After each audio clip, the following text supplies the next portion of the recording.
అమెరికాలో గ్రీన్ కార్డుదారులు శాశ్వత నివాసులుగా ఉండలేరని అమెరికా ఉపాధ్యక్షుడు జేడీ వాన్స్ సంచలనమైన వ్యాఖ్యలు చేయడం జరిగింది.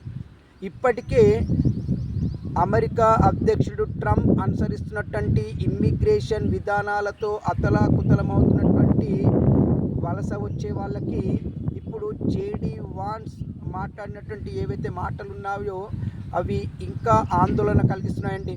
ఇటీవల ఫాక్స్ న్యూస్ ఛానల్లో ఒక ఇంటర్వ్యూలో భాగంగా జేడీ వాన్స్ ఈ వ్యాఖ్యలు చేయడం జరిగింది. మామూలుగా ప్రపంచవ్యాప్తంగా మనకు తెలిసిన ఏంటంటే గ్రీన్ కార్డుదారులంటే అమెరికాలో శాశ్వత నివాసము ఉండేవాళ్ళని అర్థం.